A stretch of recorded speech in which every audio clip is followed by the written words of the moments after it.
west side of Baltimore. And we started in the basement of a church with one professor and 9 students.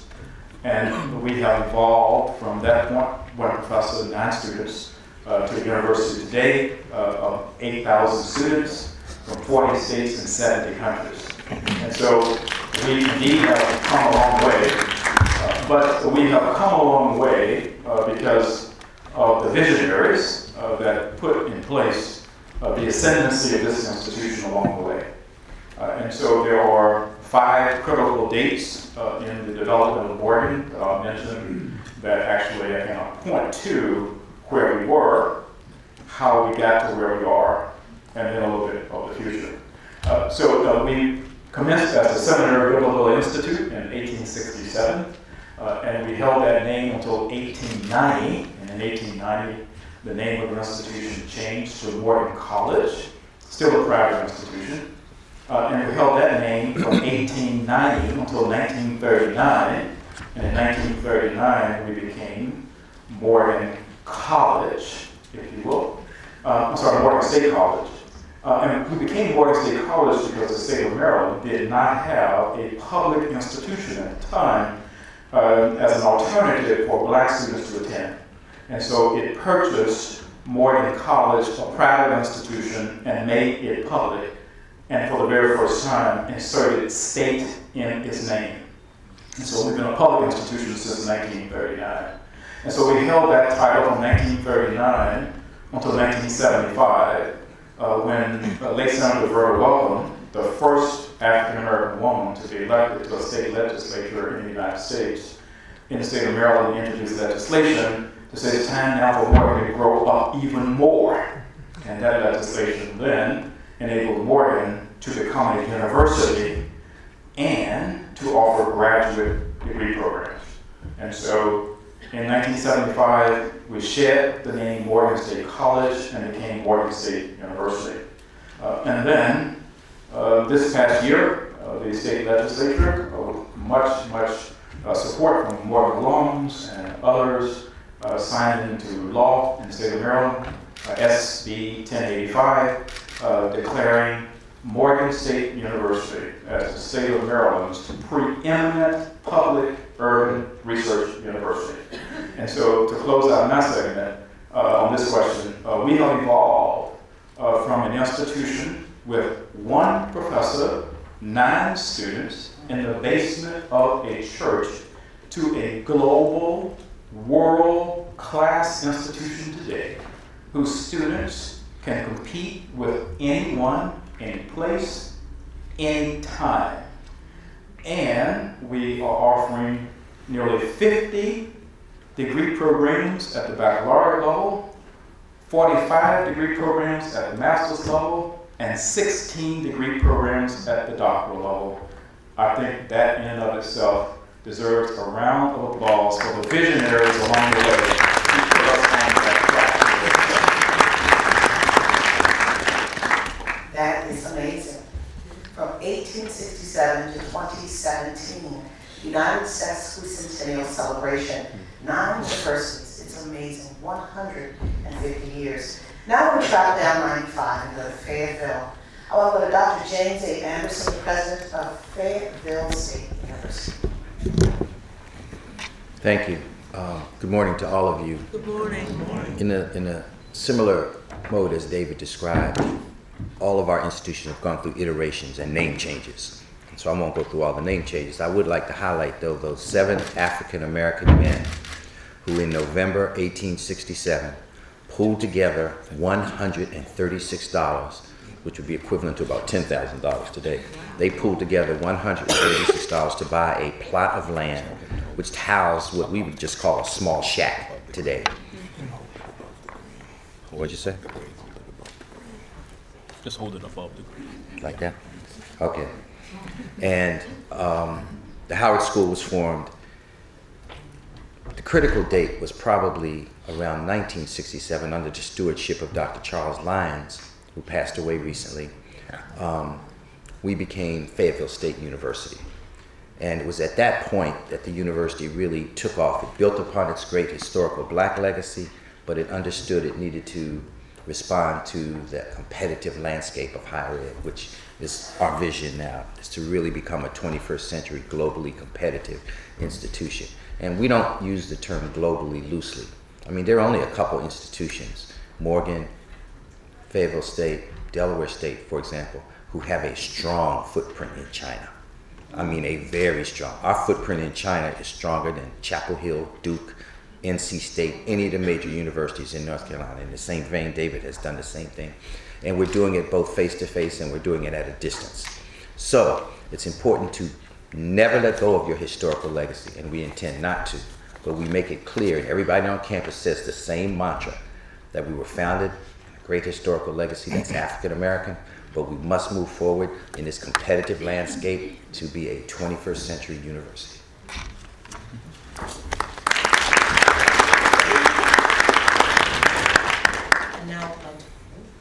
And now I would like to go to Dr. Quentin T. Ross Jr., the President-elect of Alabama State University.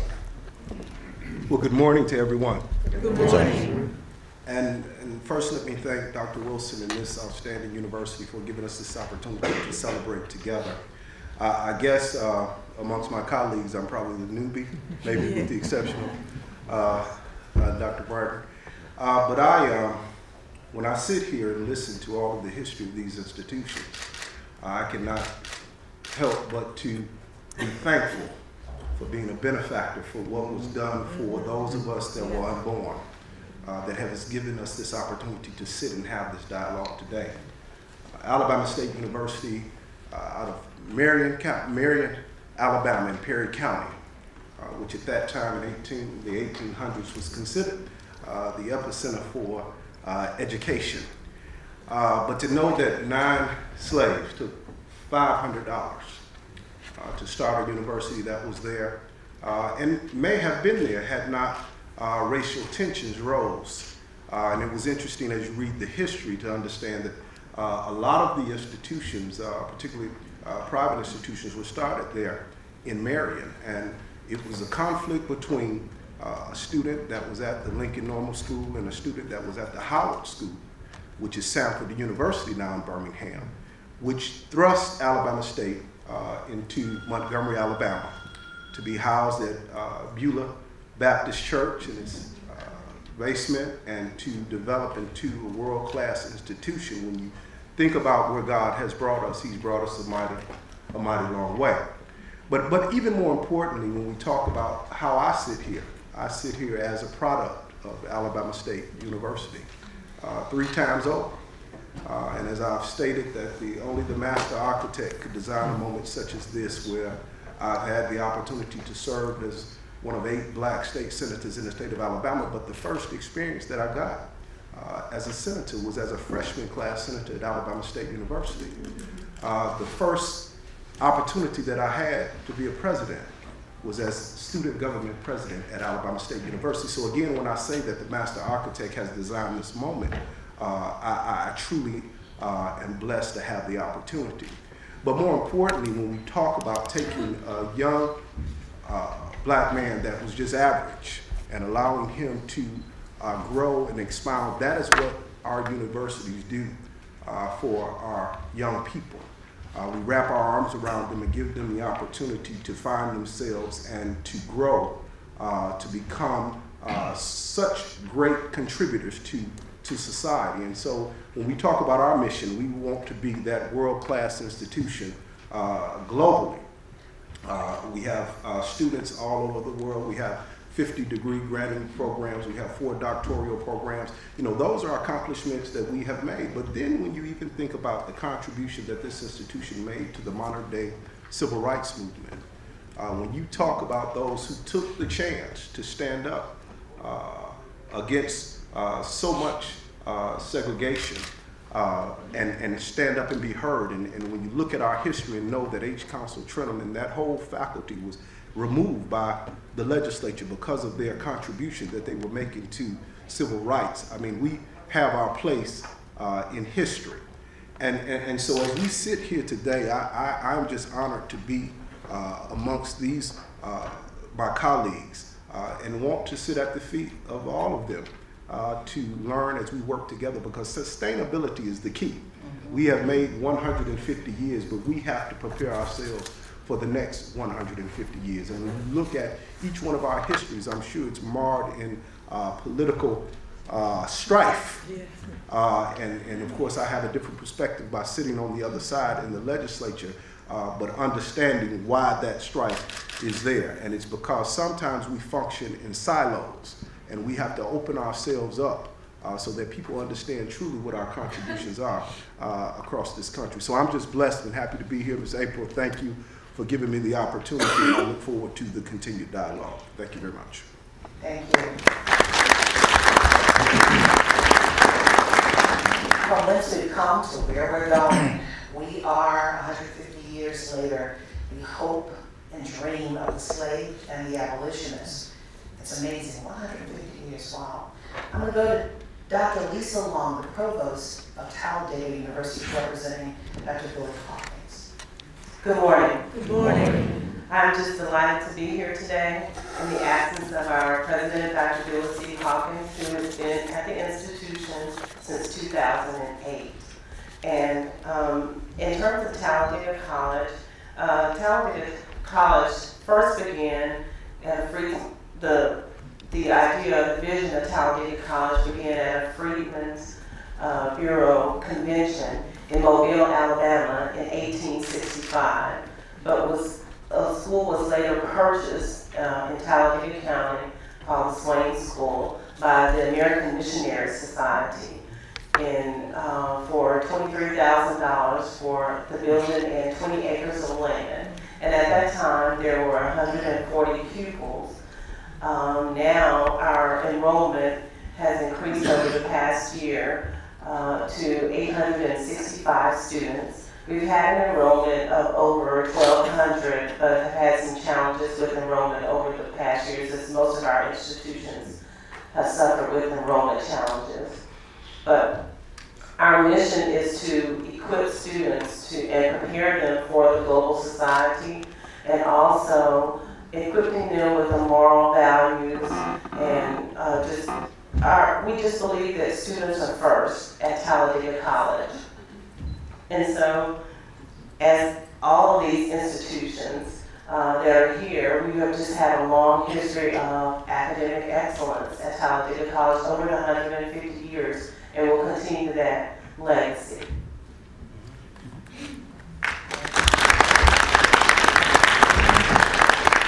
Next, Dr. David Ola, President of Nova Scotia College. Good morning. Good morning. Certainly want to thank our host for allowing us to be part of the celebration. It's certainly been a joy for me, again, educationally enlightening as well.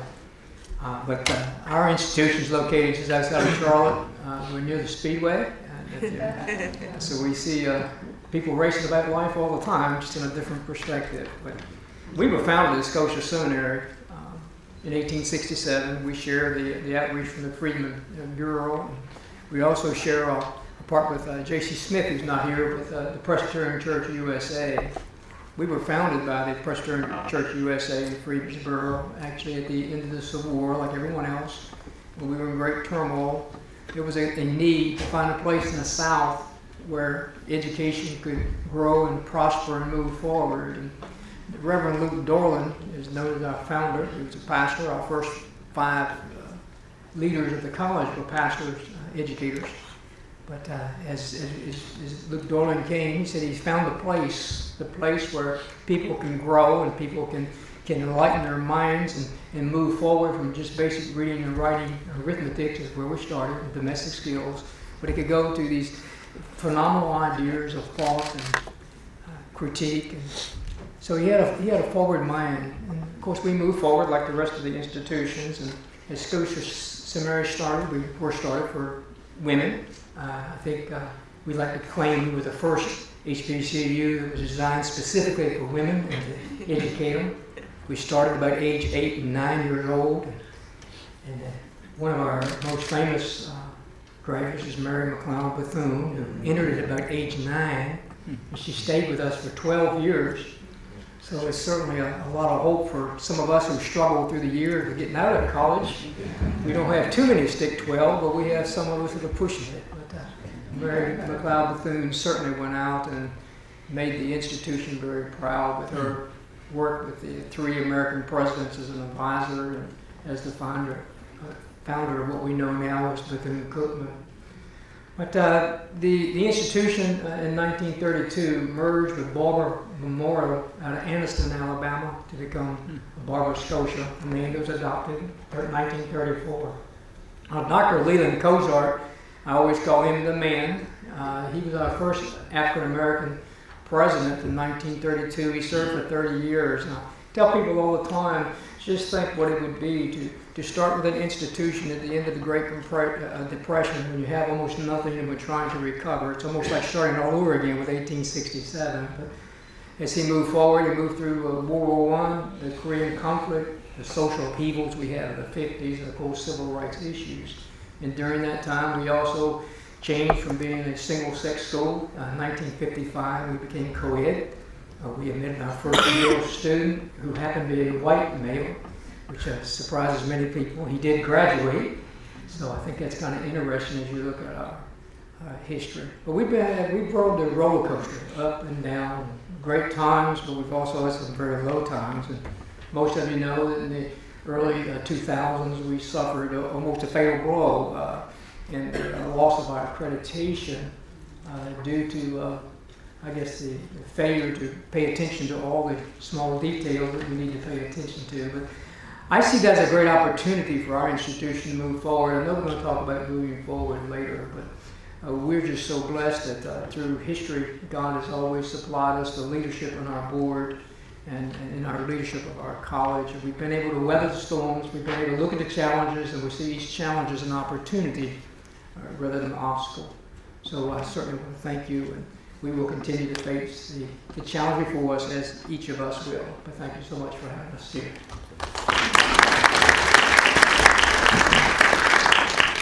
Dr. Anthony K. Wutop Rose, and Chief Active and Officer at Howard University, representing Dr. Wayne Frederick, President Howard.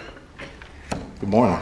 Good morning. And I want to also echo my thanks and appreciation to Dr. Wilson for hosting this event, and to you, April, for serving as the moderator. Like my sister institutions, Howard was founded in 1867 and was conceptualized during a prayer meeting. Later we were incorporated and we were chartered by Congress. At that time, that was necessary because Congress was the only governing body in Washington, D.C. that could charter an institution. And so Howard was unique in that we were founded as a university with several foundational programs in medicine, divinity, teaching, which really date back to 1867. Over the course of our long and proud history, Howard has led in many ways, and we've really focused the theme of our educational programs around social justice. And so dating, and if we think about the civil rights movement and Thurgood Marshall and a number of things that Howard faculty led in, Brown versus Board of Education. And so Howard has played a significant role in terms of the framing of social justice in this country. And as we fast forward to modern day, we are composed of 13 schools and colleges, including a full academic health campus with colleges of medicine, dentistry, nursing, and allied health, as well as our law school, business, and our other academic programs. We offer over 140 degrees in undergraduate, graduate, and professional degree programs. This has been a significant year in the history of Howard University. This year we admitted our largest freshman class in our recent history, over 2,200 students. And just to get framed that, last year our entering freshman class was 950 students. And so as we've admitted these students, we have really framed the future of our institution on academic excellence. And to give a sense of that, the freshman class had an average GPA over 3.5, an average SAT score over 1,200. So these are students who could have gone anywhere and wanted an HBCU education. I think that is significant for each of our institutions. If you have paid attention to the social turmoil that this country is going through and that the world is really dealing with. I think HBCUs provide many of the answers and will have to provide the direction where our country is going to go.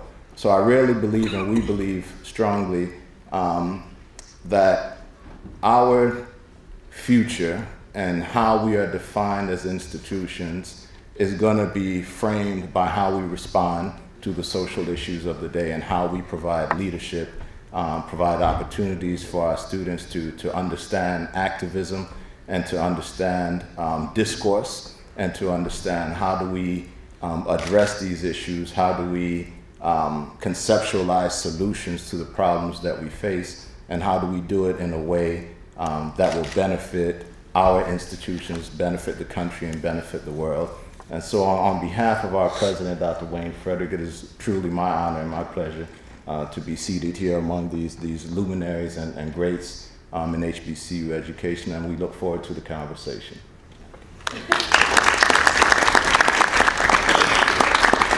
And Mr. Harold L. Martin, Jr., President of Morehouse College. Good morning. Good morning. My name is Harold Martin. I am a proud alumnus of Morehouse College. I think I have you beat by a bit with regard to tenure. I've been at Morehouse College now for 14 weeks, former member of our Board of Trustees. Let me first start by saying that, Dr. Wilson, I appreciate you hosting us. I have long followed your career and your leadership, and the students from Oregon State, and your reputation precedes you. This is my first time on the campus, and it's beautiful, and I'm happy to be here. I told you last week, didn't The other thing I like to say is, just sort of in addition to being honored to be here with the colleagues who are represented here, my life is a manifestation of HBCUs. My wife went to Howard. My brother went to Hampton. My brother-in-law went to, my mother-in-law went to Winston-Salem State. My parents and grandparents went to North Carolina A&T. And so it's just an honor to celebrate HBCUs, those who are here and those who are not here. With regard to the history of the college, we were founded in 1867, like the other institutions, as the Augusta Theological Institute in the basement of Springfield Baptist Church. In 1879, we moved to Atlanta, and we were housed in the basement of Friendship Baptist Church. The reason I share the history is that there are three constants for Morehouse College as you watch these transitions. The first is we are deeply rooted in faith. That hasn't changed, nor will it. The second is our mission is, and will always be the same. We develop young men with disciplined minds who will lead lives of leadership and service. And the third is that we are not afraid to move. And I just don't mean geographically, but I mean as the environment in higher education evolves, it is critical that our HBCUs are thoughtful about our future, thoughtful about our value propositions, and we aren't afraid to be bold in an environment that requires that innovation. And Morehouse College certainly is not afraid to do that. I talked about our mission, but I want to talk about our legacy. What makes Morehouse special is that we inspire a level of excellence in Black men that we don't think any other institution is able to deliver. And then we're able to deliver, we're able to focus that excellence. This isn't competitive. This is about pride in what we do every day. So it's not about competition. But I'll tell you this, if I don't believe it, who will? But we inspire that excellence, and then we focus it on the upliftment of our people. So my words are never as inspiring as some of our alums. Howard Thurman, who graduated in 1923, what he said was, Morehouse holds over the heads of her students a crown and challenges them to grow tall enough to wear it. This is an ideal that exceeds the people who have walked on our campus. Benjamin Elijah Mays, who's not a graduate of our college, but was president from 1940 to 1967, said, in all things that you do, strive to do them so well that no man living, no man dead, and no man yet to be born can do it better. So what I'm saying is, from the moment you step foot on our campus, we are institutionally inspiring you to an ideal of excellence that we don't know exists, and we are reminding you that you can still be the best. So we're looking back and talking about the luminaries of alum who have graduated from Morehouse. But what we're saying to you is we are expecting that you are going to stand on their shoulders and take it to the next level. That's the legacy of Morehouse College. Now let me talk about the future. We are celebrating our sesquicentennial like everyone else on the stage. We are using it as an opportunity to honor our traditions and to find strength in our traditions, but to look forward on what's going to make sure that we're not only viable, that we're an excellent institution with a differentiated value proposition that students and faculty and staff are clamoring to be a part of our community over the next 150 years. So that's the conversation that we have. That's the conversation I challenge our colleagues to be having. We as institutions, as you know, we can be slow to change. Yes. But we cannot afford to be. And not for us, but we can't afford to be for the students who are expecting the experience that many of us benefited from, and I certainly did. So I have 2 toddlers, son and daughter, Harold III and Serena. They are almost 3 years old. And my expectation is that 14 years from now, each of our institutions are positioned that we are the very best opportunities available for my students. Like I said, my children. My parents went to North Carolina A&T. I went to Morehouse College. So it's not that our children have to go to Morehouse or have to go to Spelman or have to go to Bennett, but I do want our children to go to historically black colleges and universities. Thank you.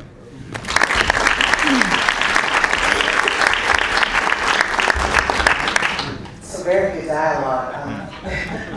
Mr. Martin, you have looked some, I don't know, some feelings, you know. Started something. But, and I do, since you're talking about bragging rights, who was your father, Mr. Martin? Yeah, I'm happy to. Speaking of HBCUs. Yep, absolutely. So my dad is the president of North Carolina A&T. He's been president for 8 years. But what I'll say about that is, and I think my dad's now been in North Carolina A&T for almost 30 years in his career. So I would be remiss but to say that my dad, so I was in business before. I went to Harvard Business School. I went to Yale Law School. I've been exposed to a lot of tremendous leaders. The most capable, disciplined, passionate, purposeful, collaborative leader I've ever been exposed to in my life is my dad. Yes. And I'm inspired by him.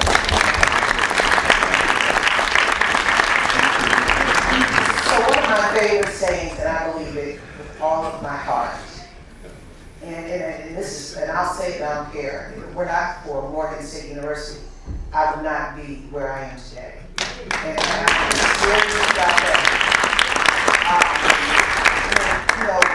And this is what I say, HBCUs love you to success. That's my quote. Quote me, you said it, April Ryan said it, but HBCUs love you to success. And with that, we have a little bit of bragging over here. I'm going to give you a chance to have some bragging rights. I want each one of you, starting with Dr. Anderson, to brag on some of your alum. I've been given some of these questions, and I'm going to go off, I'm going to veer off and do my own thing in a minute. But I'm going to give you some bragging rights. I want to start with Dr. Anderson. Who are some of your most illustrious alum? And this is a tribute to Dr. Sheffy and Dr. Adams. We have Dr. Valeria Fleming, who's a biologist who taught for 56 years at our institution. She just retired, although she still oversees some of the scholarship programs. And we developed a named scholarship after her, the Dr. Valeria Fleming STEM Scholarship. She's probably in the annals of faculty history at our institution, the icon that we all look up to. I even gave her her own named parking space on campus. That's how you all know about parking spaces. People fight over those. She has her own name, and you get towed if you park at her space. You get towed. That's right. But I want to mention another person, and I'm sorry I'm blacking on her name, but our first white graduate, who's an MD, PhD. She graduated in 1965. And I asked her to send me something about a memory that she has of Fayetteville State University.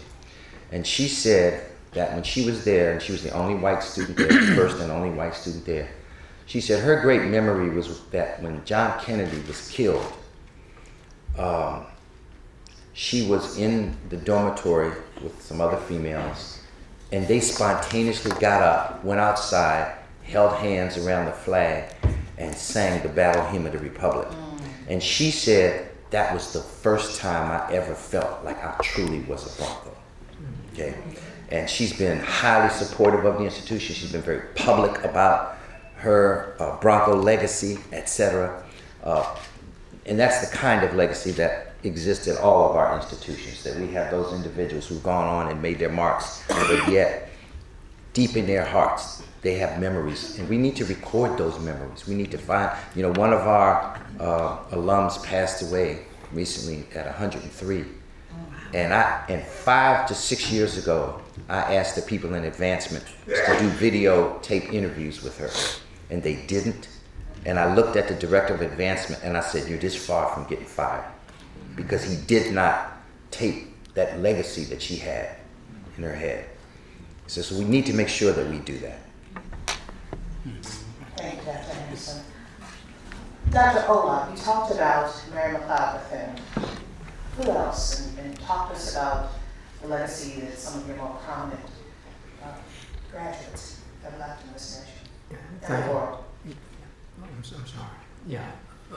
One of the people that we repeatedly bring up to remind ourselves of our rich history, but also of strong leadership, was Mabel Parker McLean.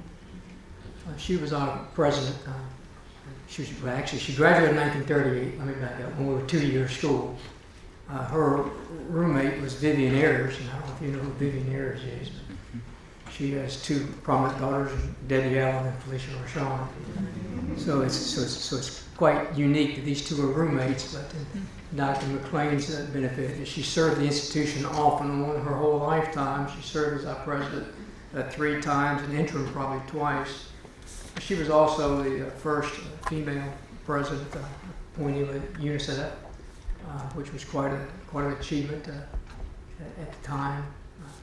But she has been a leader within the religious realm of our history, very active with the Presbyterian Church of the USA, helping them to establish a number of footholds in their church process as well.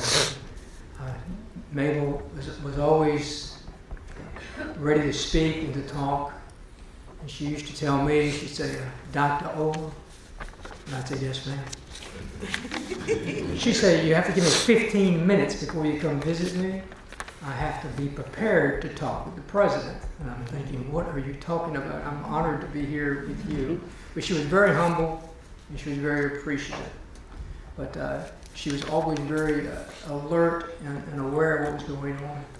And the students used to tell some stories about Mabel, which we could talk about later. But she was able to reach you no matter where you were at. It doesn't matter what level you were in education or thought, or where you were in business or political realm. She was able to talk, make you feel comfortable, and you always listen because she has so many stories to tell. But I think when I think about Barbara Scotia, I think of those 2 ladies and what they have given us. And it reminds us at Scotia that one of the most important things we can hold on to is our character and our integrity. And that becomes a continual struggle for us as we journey the roller coaster of life with the ups and the downs. How do we hold on? And I think that these 2 people really have helped us tremendously to hold on and to look forward to the brightness of the future. Thank you. Thank you. Dr. Ross? Well, April, I'd like you to make sure that you call my mom and dad and tell them that I consider them the most prominent alumni. I'll get you the number so you can do that. And really, Shirley Ross and Quentin Ross Sr. are 2 alumni of 2nd generation of Alabama State University, which, to Mr. Martin's point, we have to make sure that we ingrain the need to be a part of our HBCUs and our children. And my son, who is Quentin Ross the third, he already knows that he's going to Alabama State University. So we keep that going. But when we talk about notable, and I cannot help but to think about the Reverend Fred Shuttlesworth, who is one of our known alumni. Because when we think about where we are in this space we're in now, there was a lot that took place to get there, and that was one individual that wasn't afraid, and he showed that he wasn't afraid through his actions and through his words. And so we're proud to have him as a graduate of Alabama State. But then you talk about Jesse White, who I had the opportunity to meet some years ago. I think I may have just finished school, but he was the first Secretary of State, black Secretary of State elected in Chicago. And he is an alumni of Alabama State University. We just happened to meet at, it might have been the Turkey Day Classic. But the likes of individuals like that, and then we could, go into the realm of, listen to the radio shows, and you might hear Ricky smile. Some of you might listen to him or seen some of his, but then, someone like a quiet alumni, Mr. Eddie Robinson, who played football for Alabama State University. He walked on as a lineman from New Orleans and became one of the premier linebackers in the NFL. Was a chemistry major, 3.9, and he's a major contributor and alumnus of Alabama State University. So the spectrum is so wide, but it definitely rich in its history. But don't forget to call my mom and dad, okay? Dr. Long? I apologize. Something is wrong with me, but we have so many notable alums. Dr. Nikki Finney, who is a South Carolina poet. Dr. Arthur Davis Shores, who was a civil rights attorney. Also, Dr. William Harvey, who is the president of Hampton University. Eunice Walker Johnson, who was owner of Johnson & Johnson. Dr. Jewel Plummer Cobb, who was also the president of California State University. Henry Haight Sanders, who's a member of the Senate. Archie Epps, who was Dean of Students at Harvard College from 1971 to 1999, who was one of the first black administrators at Harvard, and Herman H. Long. So just to name a few, there are so many.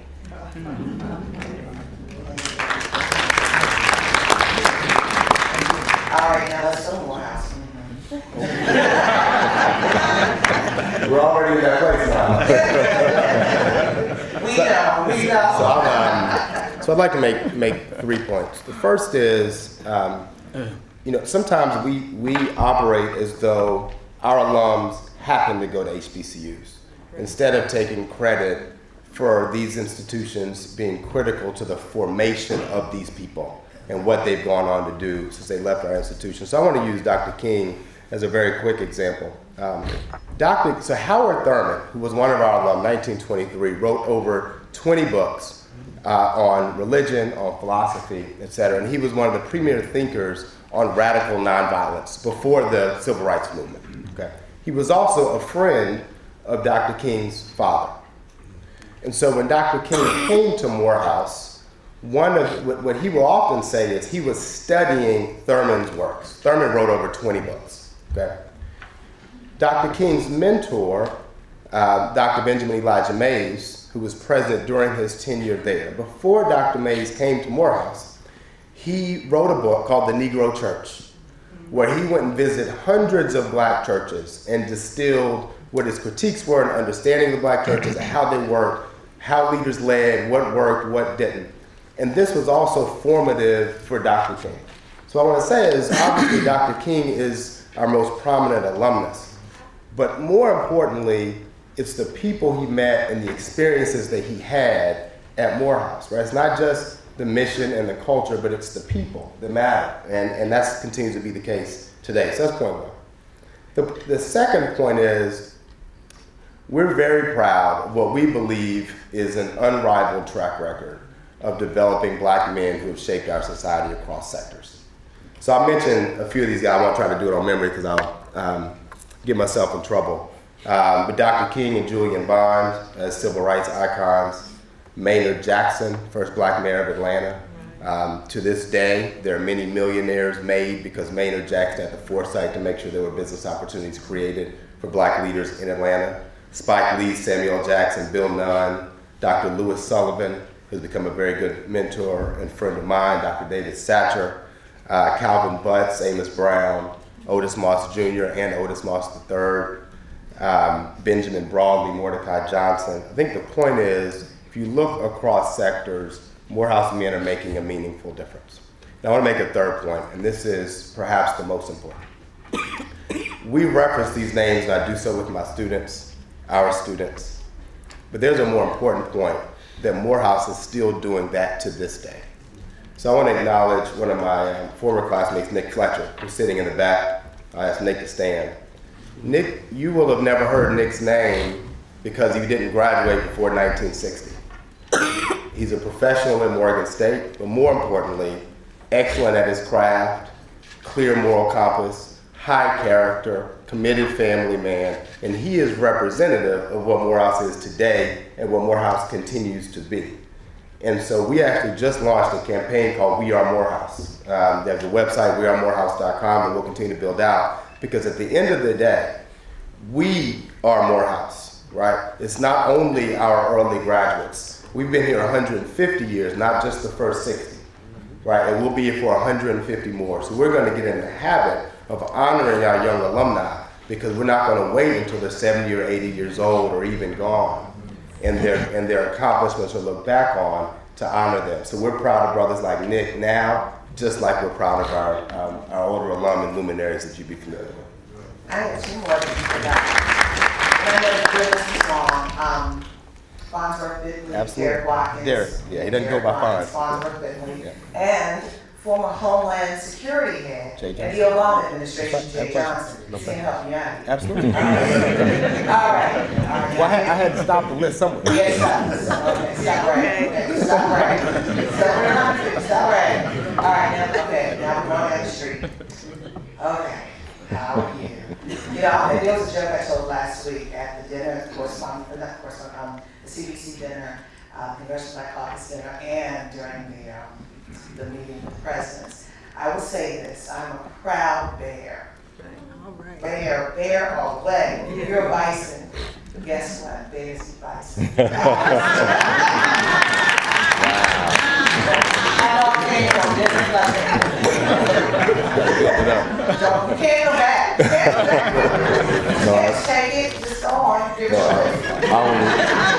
I will respect your role as moderator. But because we don't have an hour, I will abbreviate my list. And Dr. Olaf had mentioned Debbie Allen and Felicia Rashad and their mother. They are both Howard alum, Taraji Henson. And I just wanted to identify a few in various areas. Vernon Jordan, many are familiar with his significant role in American politics. I had mentioned Thurgood Marshall and the impact he has had on civil rights. LaSalle Lafall has been an outstanding surgeon and was the first to lead many surgical associations in this country, and is a mentor of our current president, Dr. Wayne Frederick, who really is a world-class oncology surgeon in his own right. Kamala Harris in the field of politics, the new senator from California. And I'll also mention Elijah Cummings, who is just a stalwart supporter of Howard University and HBCUs in general. But just to make sure my colleagues have time, I will stop.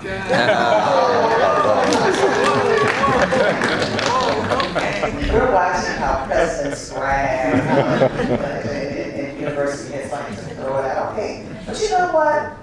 The next one's coming. Just take a listen to this. I would like to present to you the host, the president. He's got some brag rights too. Dr. Wilson, name your names. Give your list.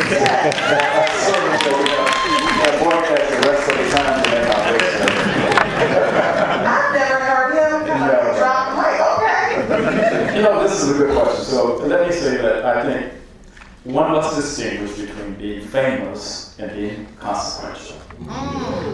The Kardashians are famous, but I'm just saying. and so I tend to look at this question. That's what home court advantage is. Right? So I like to think about this a little bit differently, if you will, which is who have been some of the most consequential alumni of our institution, not necessarily famous. And so with that in mind, I want to start in the room with two legends, Dr. Ruth Sheffy and Dr. Farrah Allen.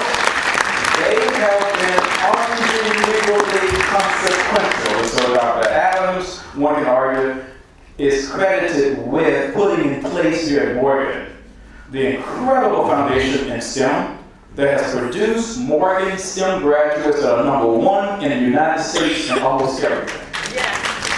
And Dr. Shepley, and I only found this out when I became president. I went to the retirement of Chief Justice Robert Bell, and I saw all of these judges that had graduated from Morgan, and they put out a list of them for me. I was so impressed, like 30 judges that have come through here. And each one of them said there is absolutely nowhere would have gone under Harvard Law, or Yale Law, or Berkeley Law, or Maryland Law, if it had not been for one Ruth Shepley. And so, let's give credit where credit is due, because these are not the individuals that we often read about in history books, but they should be. Absolutely. Thank you.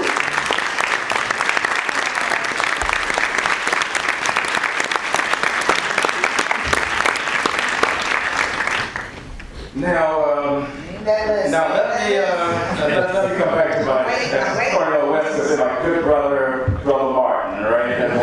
So I really applaud the mission of Morehouse and all of my institutions, and certainly with your mission on educating young black men. But I think there are some Morgan graduates in that category that would beg to differ in terms of the types of preparation that they have received. And so let me start with people like Harry Mitchell, who was the first African-American congressman from the state of Maryland. Let me name Robert Bell, who was the retired Chief Justice of the Maryland Court of Appeals. Let me just go down the list of Kwesi Mfume, who is the former chair of the Congressional Black Caucus. These are just some of the males that have come to the board, just a few of them, but there are like 30,000 others. So great, right? Ask Terry Edmonds, the first African-American speechwriter for a U.S. president, and there's been no one after Terry Edmonds. Ask David Talbert, who is a leading producer in Hollywood. If you will, ask April Ryan, who is a CNN correspondent. If you will, ask Earl G. Graves, who basically, after whom School of Business is named, Catherine Pugh, Honorable Mayor of Baltimore, W. Wilson Good, former Mayor of Philadelphia, Verna Welcome, I spoke about her earlier, and then, of course, Vice Chair of our board, Tony Draper, whose family is the founder of the Afro, and basically brought us over the generations all of the news about Black America. And so we could go on and on and on here at Morgan, but let me just conclude by saying that oftentimes who the media may bring to us as a person who is supposed to be a hero or shero is not necessarily that person. And so you got to keep digging for the true story. And I think we have to keep digging for those true stories. Michael Cryer, who is the chair of the Democratic Party here in the state of Maryland, first African-American to ever hold that position. I can go on and on and on, and that's what we are about to get more. It's not just producing famous people, but producing consequential graduates. That's right.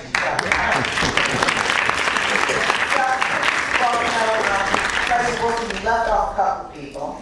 And I'm going to name some of my classmates. I want you all to listen. Rochelle Stevens, Olympic gold medalist, Kevin Lyles, former head of Def Jam, and also Peter Harvey. Yes, the first Attorney General, first African-American Attorney General for the state of New Jersey. So we've got bragging rights too. Now moving on. This was a fun part. So moving on. In the early part of the introduction, we heard some very important statements from some of the presidents. And they struck me. Dr. Ross said something about sustainability. Sustainability is key. And then we heard from Mr. Martin, who said, we're slow to change. Now we got all the greatness and we see all the shine and all the bling and the reasons why we celebrate. But there are also real issues about the continuance of celebrations. There are many HBCUs that are floundering right now. And you start off, I believe, at 122, now it's down to like 105 or so. And I'm gonna ask each and every one of you, I'm gonna do something like I did last week. How many of these universities have been hit financially in the last couple of years? Raise your hand. Raise them high. So with that, I'm gonna ask each and every president, I'm gonna start with Dr. Ross and come down to Dr. Long. Talk to us about your idea of sustainability and how slow change may play a part, or if it's even about Pell Grants, the lack of money for Pell Grants, the lack of money for Parent Plus Loan. What is it? What is the problem for the African American higher education issue when it comes to HBCUs? And thank you for that question. When we look at what's happening with the HBCUs, and particularly in Alabama, I think sustainability is going to come by us opening ourselves up. Sometimes you can be in a place and function in a silo. So for instance, coming from the state legislature, there are 140 members of the state legislature that converge on our state capitol 3 months out of every year. And we're right down the street. But to talk to some of my colleagues, my white colleagues, that have never stepped foot on Alabama State University's campus is concerning to me. So when we talk about budgets that are coming from the state legislature, we have to be intentional about showing them what we do rather than them just kind of hearing about it and forming their own opinion and just kind of looking over and saying, oh, well, that's their college. No, I want you to come because it's our college, because if we're successful, then the entire state is successful. So we have to open ourselves up. You know, a lot of people fear that because they say, oh, well, they may come and take your school. Well, I can tell you they don't want your school. They just want you to run your school and run it properly. The other part of that is just our own giving as alumni and individuals that have been successful because of the HBCU. We don't do a good enough job, in my opinion, in reaching out to our alumni, asking for the give, but then even for those who give, we don't do enough good enough job about thanking them. So we have to look at it, and you know, I tell people all the time, and even these gentlemen and ladies that are on the dais, I'm open to see who's doing it best, because I'll pack up and come and see, rather than doing the same thing. We have to go and find out if Mr. Martin is doing it good. I'm going to go to find out, because we all need to replicate excellence, our customer service. We talk about we can talk about Pell, we can talk about, because we know those things, we know what type of student that we get, but then we have to know how to deliver the service ourselves. And once we do that, I think that increases our sustainability as we move forward, because we are under attack. So we have to find ways externally to, when we depend, because we particularly depend on legislative appropriations, we have to find ways to increase our external funding so that we can not necessarily rely on that, but also have something to fall back on in critical times. Dr. Owens. Thank you. The question certainly hits a nerve for me. As most of you know, I'm at Barber Scotia College, and we have worked extremely hard to continue to exist as we see the decline in HBCU schools, and many of those declines are due to multiple reasons, of course. We all know finances play a critical part. I've been at Barber Scotia since 2007. We lost our reaffirmation of accreditation in 2004. And the struggle financially has been a difficulty for us. But we know we must show that we are worthy to exist, and that our students are just as needy as most of the others. But as I've been at Barber Scotia for a length of time, I continually hear the other presidents, my colleagues included, is how can we meet the financial needs of our students? So I would say the question begs the answer, certainly, that we all struggle with trying to find the resources. And we all struggle to provide for our students the best we can provide as we go forward. And we all seek the avenues. But I would say the schools that have not accreditation, many people miss the value in their students and in the work they do.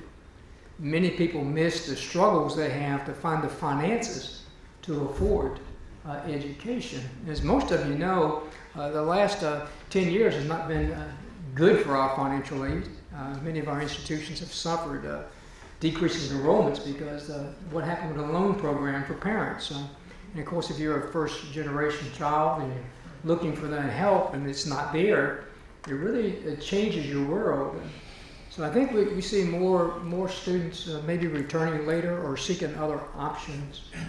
And I applaud my colleagues for sure that one of the things I think that makes the HBCU so strong and powerful as a unit is we're able to reach students of all different levels, and we'll reach to wherever they're at and try to raise them so that they will fulfill the standards that are required to receive their degree.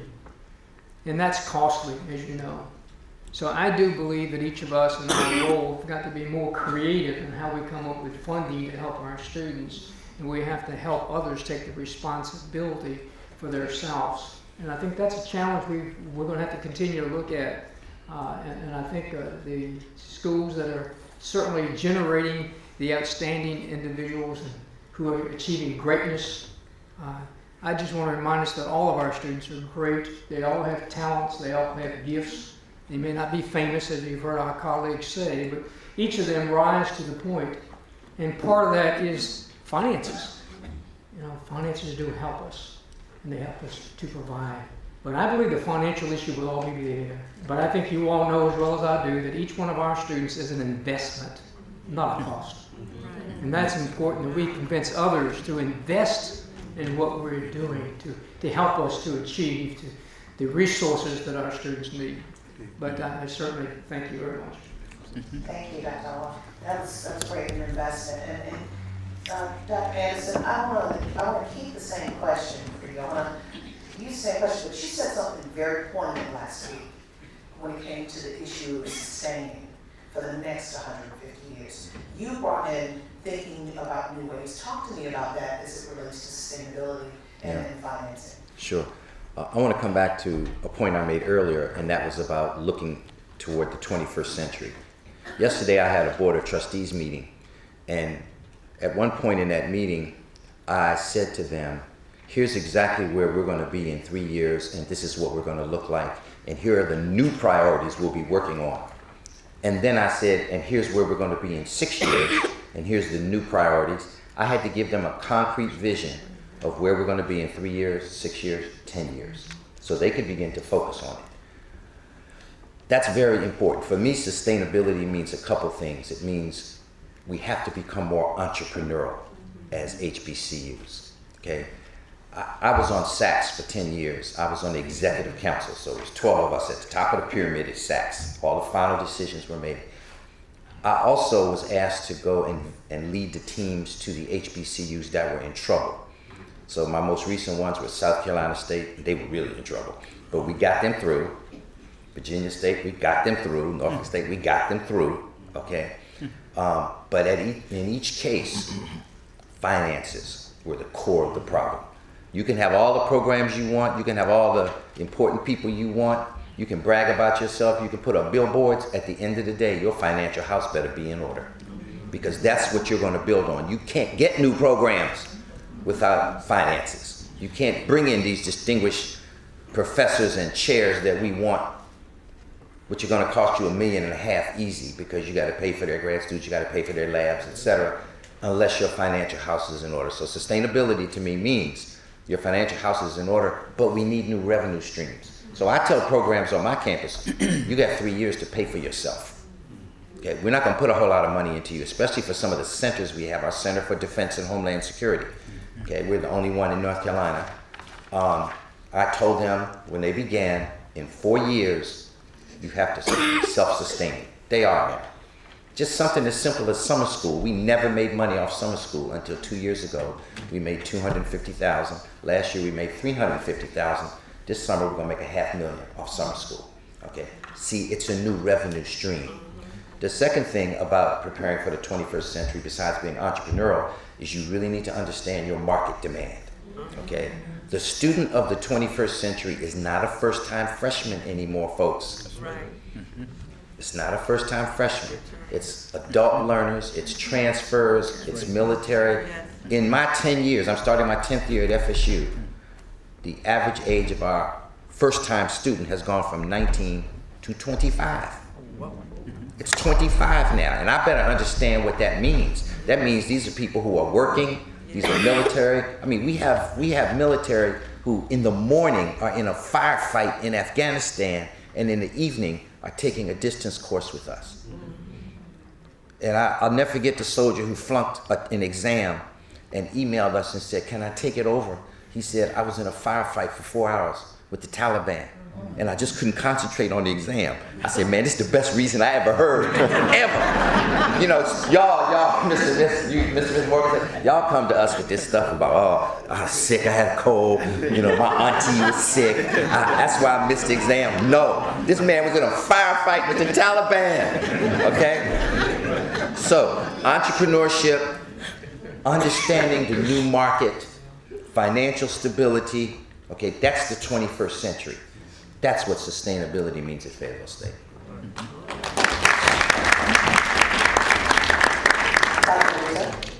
Yes, good morning again. I agree with everything that my colleagues have said. One of the things that we have been focusing on at Howard is looking at new revenue streams and leveraging resources that we have and monetizing them. As an example, we're in an urban setting, but a lot of the property around us and that we can have control of is valuable.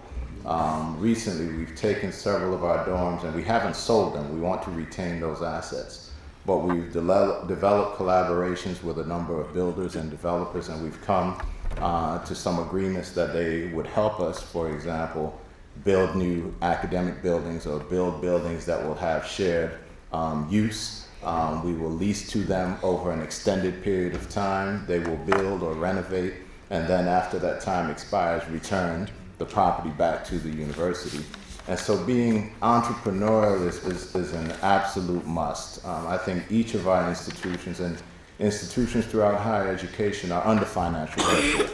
If you're a state institution, you're not getting the same resources from the state that you previously did. If you're a private institution, being able to keep up with faculty salaries, and we provide a tremendous amount of aid to our students. Last year, Howard awarded over $100 million in scholarship funding to our students, and it is always not enough.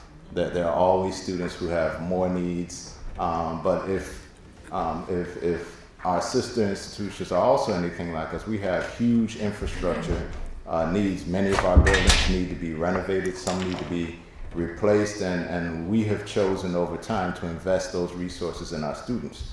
Well, it's time now that we need new buildings, and so how we're going to pay for those buildings is really sort of one of the things that we're thinking through and thinking innovatively about, and looking to capitalize resources that we have as investments to help us generate that revenue. But one of the other comments I'll make is that our institutions are oftentimes taken for granted, and we're not giving the credit for the value that we bring. And I'll just give a very real example in Washington, D.C. A couple of months ago, one of the major medical centers, it was announced that they were not going to be able to deliver babies. They had a catastrophic event, so their labor and delivery was shut down. Within a week or two of that, another hospital announced that they're getting out of the labor and delivery business, and we heard of another institution in D.C., major hospital, that is not going to do high-risk OB. So in a city the size of Washington, we have 4 wards, 5, 6, 7, 8, majority black, who have no access to labor and delivery and OBGYN services. Howard stepped up. We will provide those services. We will expand what we're doing. We will go into the communities and look for ways to provide access to those women.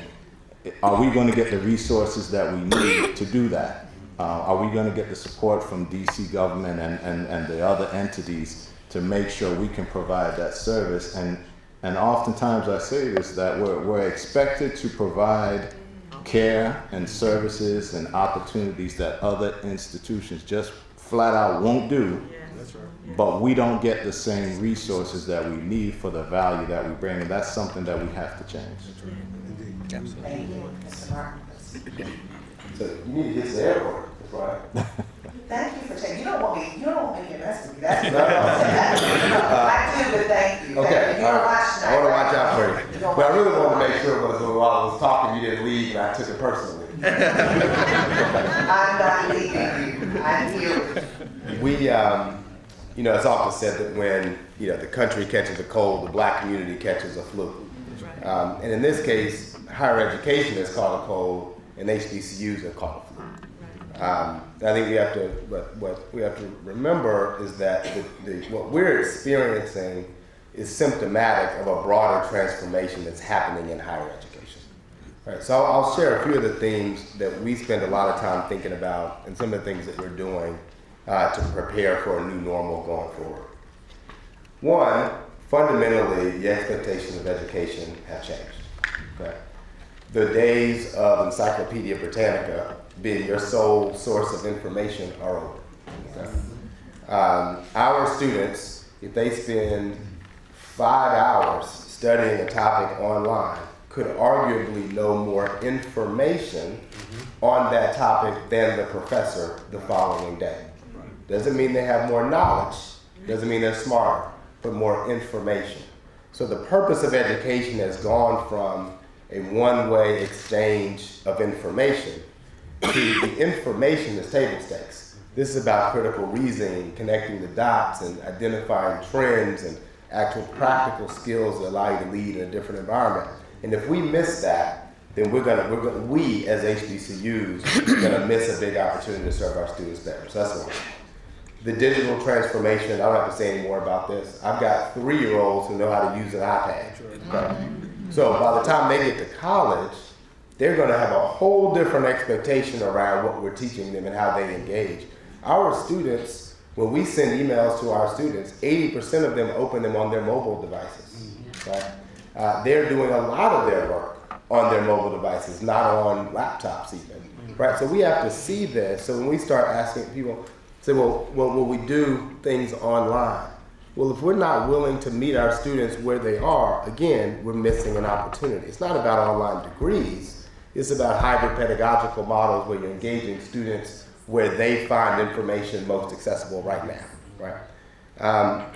Changes to funding sources. So I'm tired of the narrative that says, oh, you're at an HBCU. What do you think about Trump and his thoughts on funding HBCUs? Well, I say to people, that is the least of our problems, right? The higher education is fundamentally changing. I'm actually more worried about the state of Georgia funding HBCUs at a lower level and funding institutions at a lower level. So you're saying it's a trickle down and more Well, than coming straight from I'm actually saying it's a red herring. That if you look at our income statement, for lack of better words, and what our sources are, you got to go pretty far down the list before you get to federal funding. Now, if you talk to Howard University, it's going to be a different conversation. But for a private liberal arts college in Georgia, that is the least of our issues. Now, if he starts to debate the constitutionality of Title III, now we got a problem, right? But you saying that you're not supportive of HBCUs, we're trying to chart a future where we're a self-sustaining institution with a huge endowment and we're meeting the needs of our students. And that's not about Trump.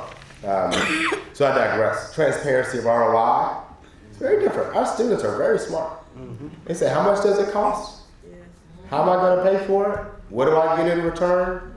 What did your graduates do last year? Right? And we've gotten a bit intellectually lazy. We say, well, our 6-year graduation rate is X. Well, this is a generation of students that I don't care what your 6-year graduation rate is. What's your 4-year graduation rate? I don't care what your job placement rate is. How many of your students and alumni are going to this place? Because that's where I want to go. Right? So I think we have to be much more rigorous in the way we think about the return that our students are receiving for our education. Not abstract and thematic, but very specific about what they're trying to achieve. Regulatory pressures increasing, we know that. They're not just questions about HBCUs, there are questions now about higher education generally. When I speak at STEM conferences, I'll have students say, I can learn the training to code in 6 weeks for $5,000. Why should I pursue a higher education degree in computer science?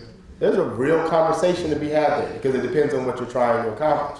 So I think the more we're being honest and recognize that there are going to be different pathways to the outcomes our students are looking for, sometimes that pathway may be community college for 2 years, then Morehouse College. Maybe it's Morehouse College freshman year, a state school for a year, and then coming back to Morehouse College. And we have to be open to that. Maybe in computer science, we're providing the academic foundation, but you're getting the vocational training, and I'm not afraid of the word vocational because we want you to get a job. Okay? From another place, and we're partnering with them to help you achieve your goals. The reality is the world is changing, and if we're not paying attention, we're gonna miss it. So what does that mean for us? We are doubling down on our core mission. Fundamentally, we need to be a first option for Black men looking to go to college, right? We can't blend in with anybody, right? And so, in the spirit of avoiding further competition, I won't make the comments I would typically make to our students about why they should come to Morehouse College. But the point is, we want to articulate a value proposition where a young man says, I need to go there because I want that. So we're doubling down on our mission. 2, we need to grow our endowments. We know that. Morehouse has a $130 million endowment. That sounds like a big number, but it pales in comparison to the institutions that we're competing with every day. So how do you get there? You made the comment, Dr. Anderson, it's going from charity to investment. Right now, we're talking to foundations and corporate partners, and we're asking for charity. That is not going to get us there, right? Foundations, and as philanthropic trends are changing, foundations want to give big dollars, and they want to see outcomes.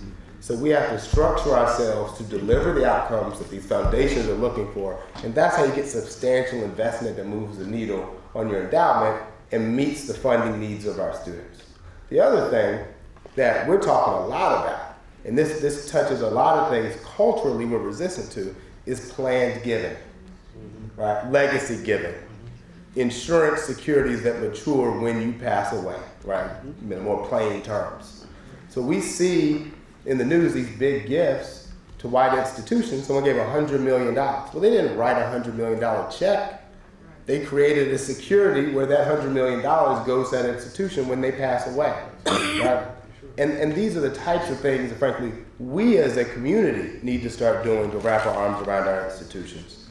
New revenue sources, I won't go deep on that, but that's certainly a core part of what we're thinking about. You mentioned what you've done with Corvius, I think, as a partner with real estate.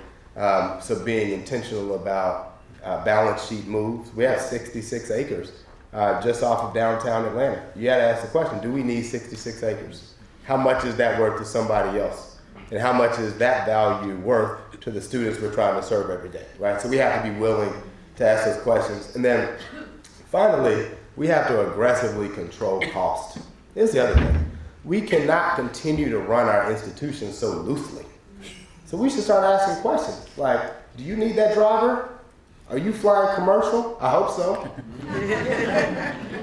Not like Tom Price. Why are there 8 people going on that trip? Maybe if only 2 went, and you saved that flight and you saved that hotel, that would be a half a year's tuition for one of our students.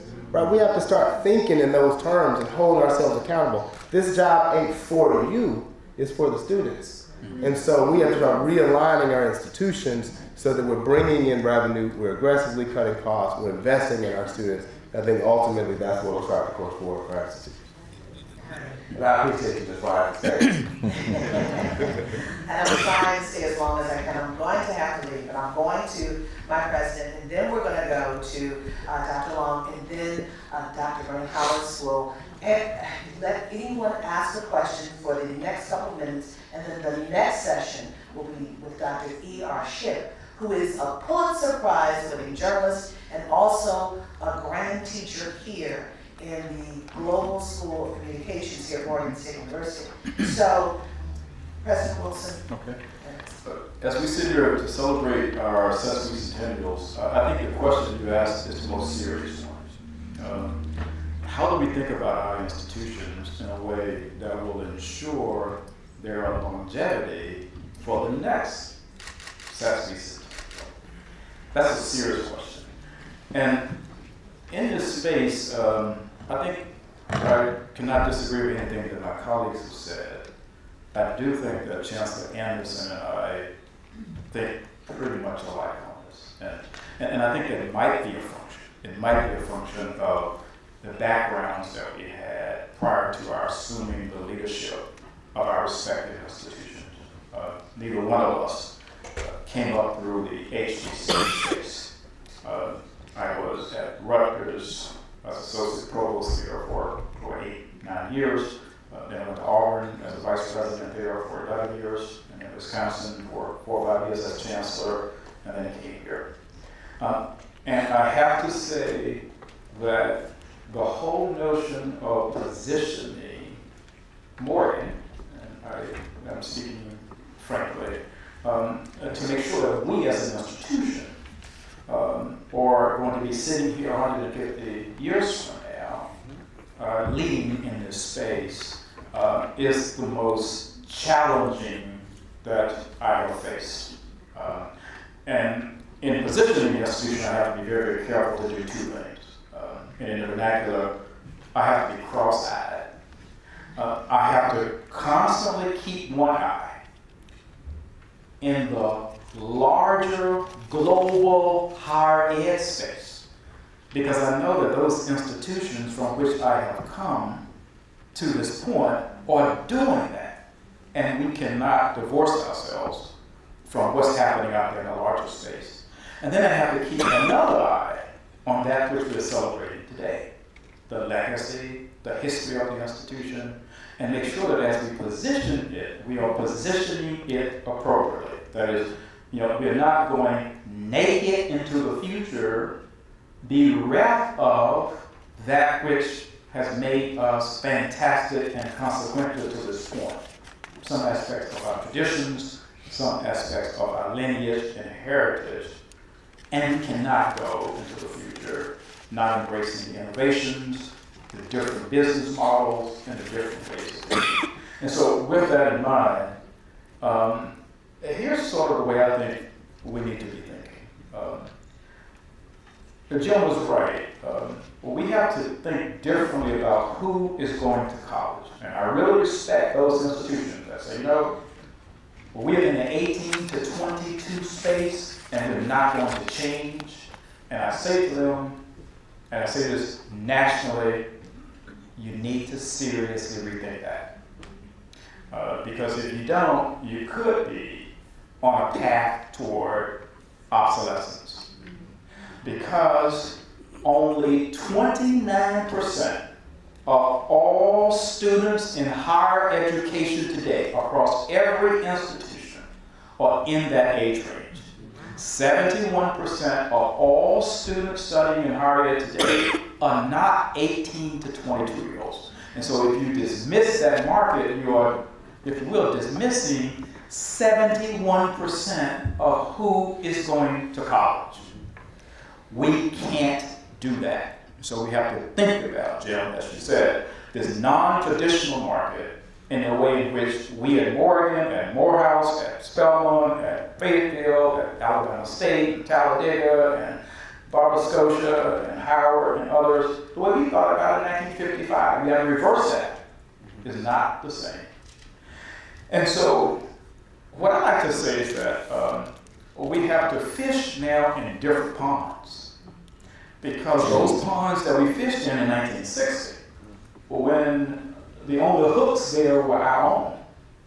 Now you got 3,000 other hooks in those ponds. Because those institutions are under immense pressure to what? Diversify.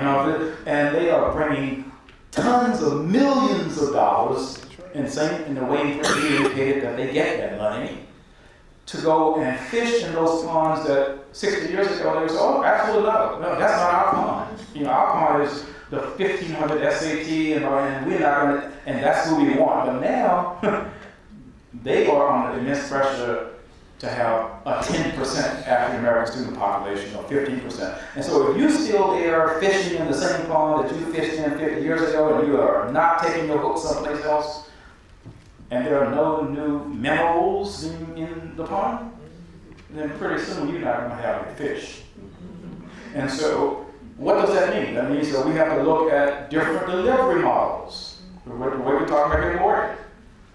We just can't be an institution that's delivering programs right here in Northeast Baltimore. You know, we got to take some of those programs to where what? The market is. To place bound students to where the market is. And then in the process, and Provost Gibson, I see sitting in the back, you're not talking about this as well, and this is our faculty, you got to kind of bring everybody along because that's a different model. And so you can't say, well, I have to have 15 more tenure track faculty in order to do that. Because that's not what Rutgers is doing. That's not what Auburn is doing. That's not what Wisconsin is doing.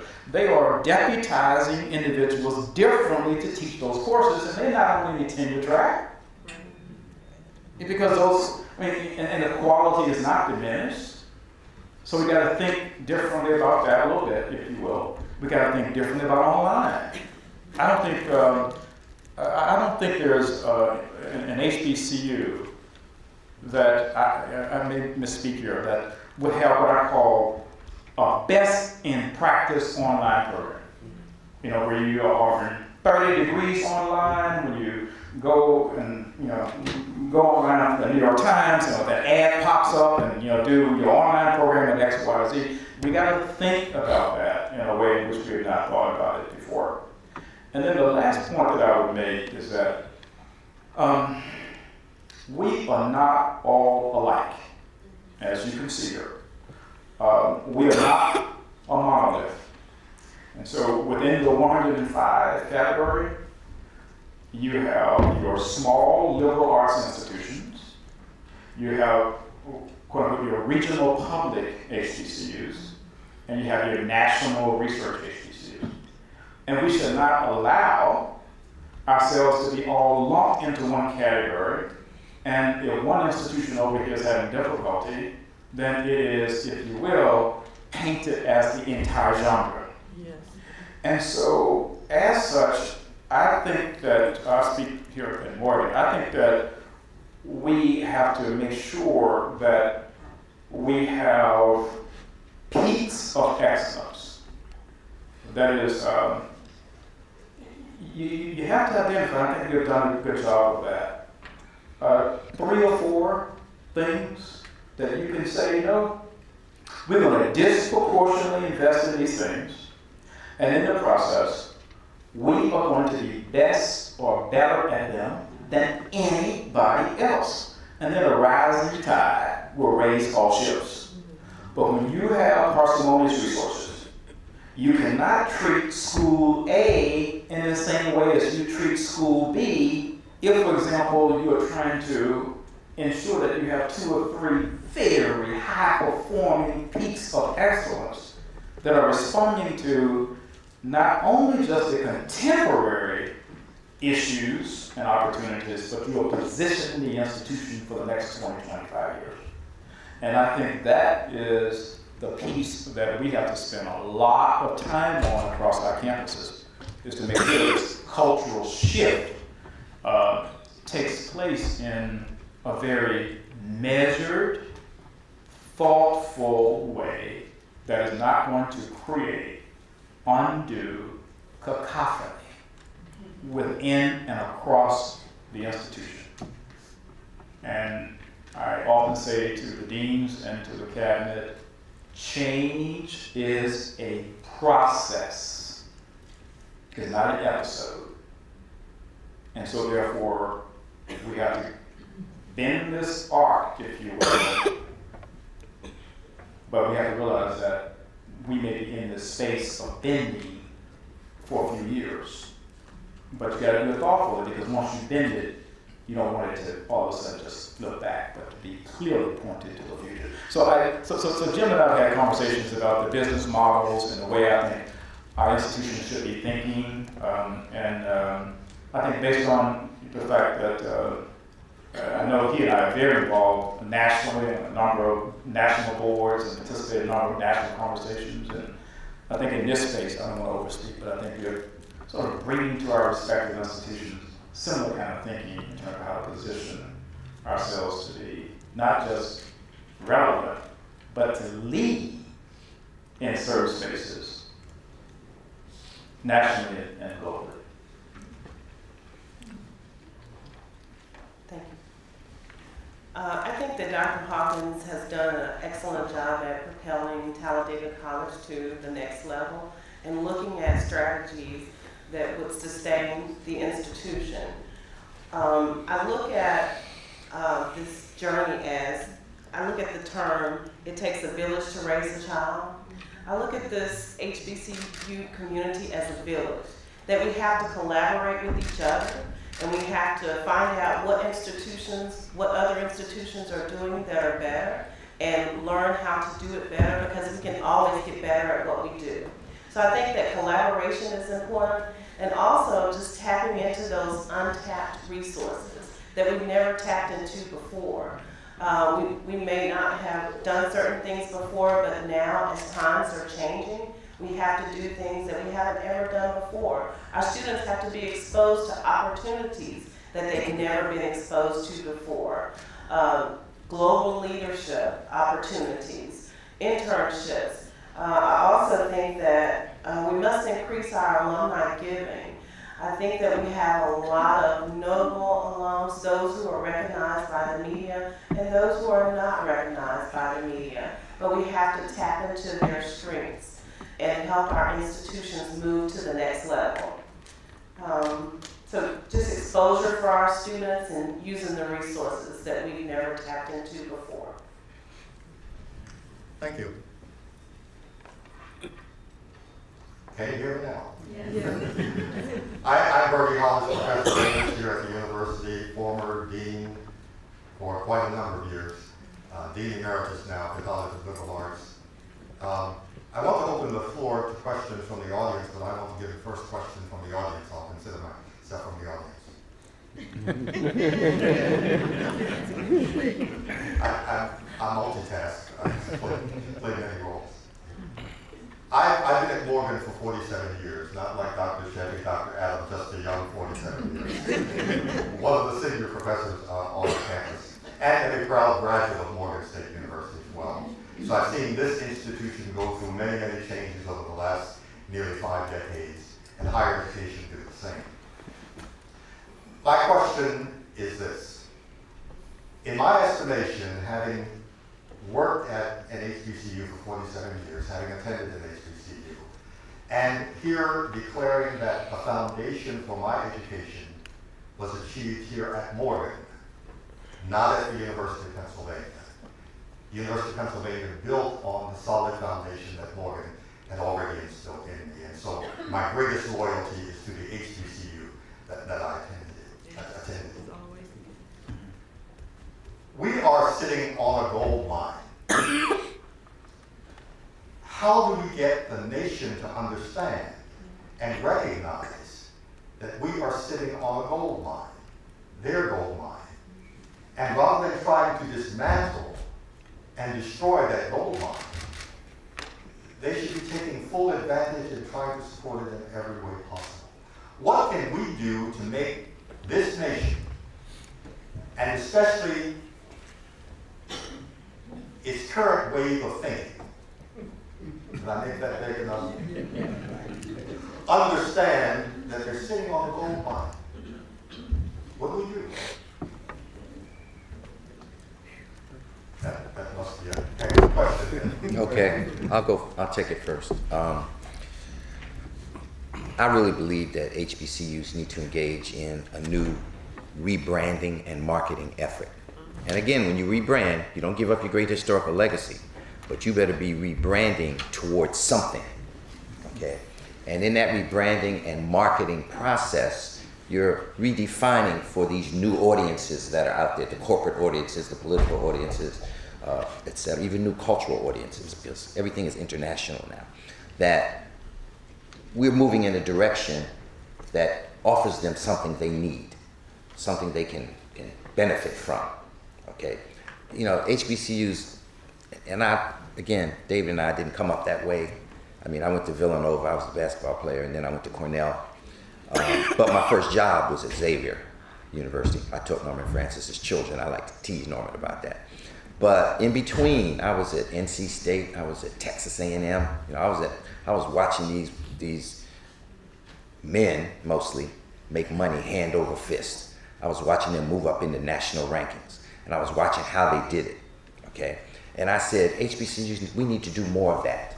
We need to be thinking about how to rebrand and remarket ourselves so that we have the competitive edge. If you go and ask most of the HBCU presidents, what does it mean for you to have the competitive edge? They can't even answer it because they don't think about it. They don't think about it. Their board doesn't think about it. Dave and I think about it. Everybody sitting up here, and I know Howard Morehouse think about it all the time, so they can woof on each other, right? But we all think about how do you develop, get to the point, that threshold where you're now competing in the market for the competitive edge, and then how do you sustain it? Okay, for me, it was, I'm going to be the top online program. I'm going to have top online programs at HBCUs. Right now, we have 6 online programs that are ranked #1 in the country, not among HBCUs. Yes. #1 in the country. Okay? Led by our MBA. Our MBA program is online, is #1. Our psychology, #1. You know, criminal justice, #1. Nursing, #2. Okay. I shut the nursing program down. When people ask me about my achievements, I shut the nursing program down when I came. It was so bad. It was the laughing stock of North Carolina. Okay, fired all the faculty, fired the chair. It's #2 in the nation now. Okay, we rebranded it, we remarketed it, we took it to another level, and now we're the standard of excellence in North Carolina in nursing. So you have to aspire to be the standard of excellence. You have to aspire to have the #1 ranking at something. Okay, and Howard and Morehouse, they're in that research area where they're competing against the big dogs, and Morgan. You three are competing against the big dogs in terms of rankings and getting grants, etc. And then I'm the next level down. But it's hard sometimes to convince a campus that's rooted in a historical legacy to rebrand and remarket. You know, I'm not a research university, but when I came, I said we were going to create a research emphasis on patents. I have the patent that everyone in here is going to use. You know what it is? It's a thermoelectric patch to put on the back of a cell phone or iPad, and the heat from your hand will charge it. You'll never need a cord again. Fayetteville State has that patent. Stanford doesn't have it, Harvard doesn't have it, Yale doesn't have it. Fayetteville State has that one, okay? But I had to plan to go from being a non-research entity to becoming a research entity, okay? That took some money, that took some planning, that took bringing in the right people, but we rebranded, so now we have patents other people don't have.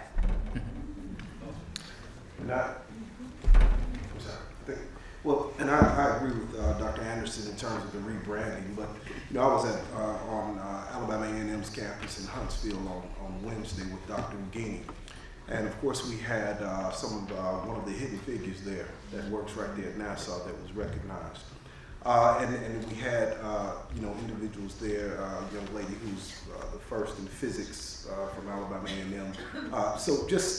And their connectivity to different programs. And so it was an HBCU summit that was put on by the Governor's Office of Minority Affairs, where we were getting together collectively to exchange ideas. And so I told them then, again, coming from the legislature where I hear people talk, and we know that in Alabama, they want to put together a comprehensive education plan from top to bottom, including higher ed. And I told the individuals in that room that it's up to us to tell our story collectively. And so when we talk about on a national level, we have to, just so many wonderful things that go on at each one of these institutions. And in our own right, we try to promote and recruit, but we have to go in a collective voice to continue to show all of the wonderful things that we're doing collectively, and then branch out, because there is strength in numbers. And we have to take nationally, we have to take that capital by storm and remind them over and over again the relevance of our institutions. But we have to come together to do it. We can sit here and talk about our programs individually, but to put together a collective rebranding or campaign that we all stand together to work on year after year, time after time, so that they know that we're together and that we're going to come in full force, right? We're going to go back to our own individual, but when we come collectively as one. Because too many times we come, and we've seen it, you see it in the legislature, everybody comes for their little piece of the pie, and then that's how everything kind of gets distorted. But if we show a collective effort, I think that we can my slogan of team is together, everyone can achieve more, and I truly believe that. We hope that this gathering today is a collective effort.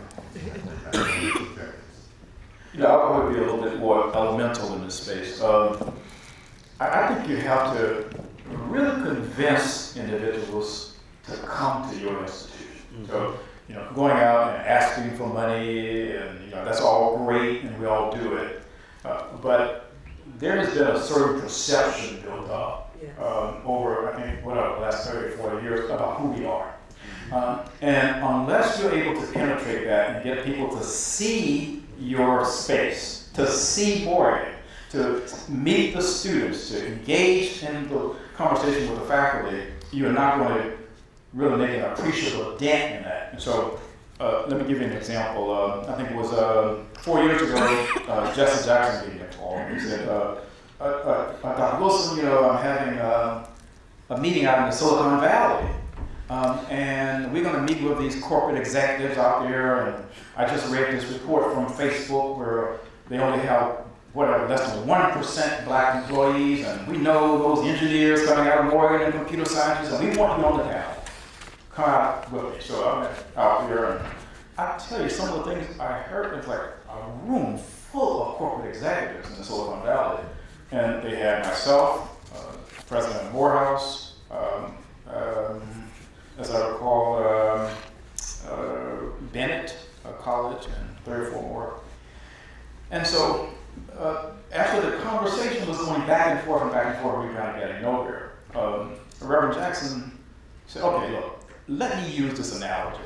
He said, look, if I have a star quarterback, and if I basically said to him, look, I'm going to put a blind over one of your eyes, and you're going to have to play the best competition this coming Sunday, and you're going to have a 90% completion rate, but he can only see half the field. What are the chances that he's going to have a 90% completion rate? Well, they said, we should be sort of head shaking. We said, well, how in the hell do you think you're going to get that diversity piece up if, for example, you are dismissing from your recruitment strategy those institutions that can help you do that? And beneath all of the great intellectualism that was going back and forth, it was that analogy that created the aha moment. And so after that, I went up to Google and to Facebook and invited them to Morgan. And it took a lot of going back and forth. Dr. Yu, Provost Gibson, and others, we had conversations with them back and forth. And finally they said yes. So they came here, was the last year Dr. Gibson came here? Right here in the town hall format. We had the topic executives from Facebook over here, Google over here. But we didn't want them to just come and talk to our students. We said, look, you got to spend the next day interviewing them. And they did. And at the end of that next day, they made 6 offers to students at Morgan to intern this summer at Facebook. 2 offers at Google. We had 10 Morgan students this past summer in the Silicon Valley doing these internships. At the end of the summer, Dr. Gibson was in the office with myself, got a phone call from the person at Facebook, and he said, Dr. Wilson, we have already extended offers next summer to 4 of those 6 students, right?